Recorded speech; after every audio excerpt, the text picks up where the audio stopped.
Bien, je vais sélectionner l'autre cercle qui est là et je vais également lui mettre un contour plus épais à l'extérieur, éventuellement cette fois-ci.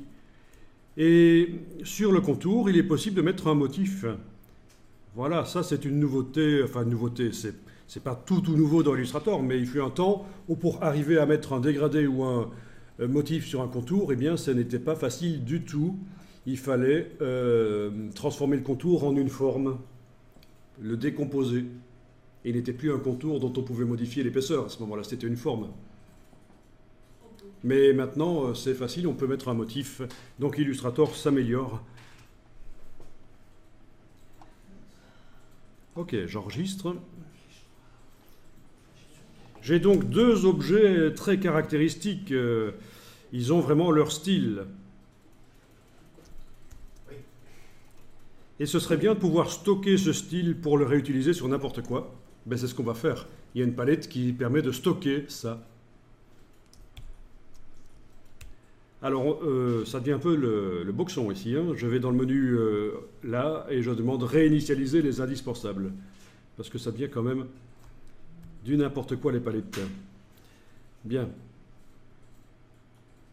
Ensuite, je vais faire apparaître la palette des styles graphiques. Et au fait, le motif là qui traîne, on peut le supprimer en le sélectionnant avec la flèche noire, touche suppression. Puisque de toute façon, on sait qu'on peut tous les récupérer en les déplaçant de la palette nuancier du document. En les déplaçant de la palette nuancier du document, les motifs, on peut les récupérer sous forme vectorielle et les retravailler, puis les réintégrer. Enfin bon, c'est ce qu'on a fait ce matin. Donc, il n'y a plus besoin d'être là. Je peux le supprimer. Alors, on va faire apparaître la palette des styles graphiques, menu fenêtre, style graphique. Tant qu'on y est, on va également faire apparaître la palette des aspects, menu fenêtre, aspect.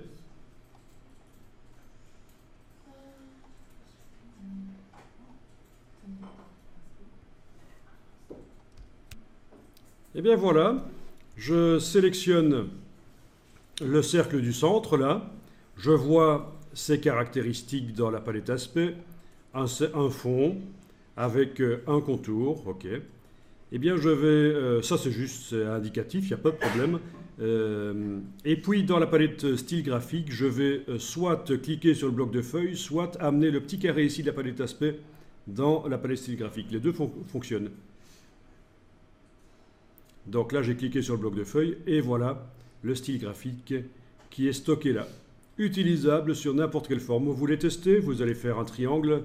Non, on va tester après. Faisons d'abord l'autre style graphique ici. Je sélectionne l'autre forme et même chose, je clique sur le bloc de feuilles dans le bas de la palette style graphique. Voilà, c'est là. Est-ce qu'on peut les voir en plus grand? Non, c'est pas prévu. C'est le problème de la palette style graphique d'ailleurs, c'est qu'on ne voit pas trop. À moins qu'on se souvienne, on ne voit pas trop ce que c'est. Mais je vous expliquerai qu'il y a d'autres solutions, des alternatives.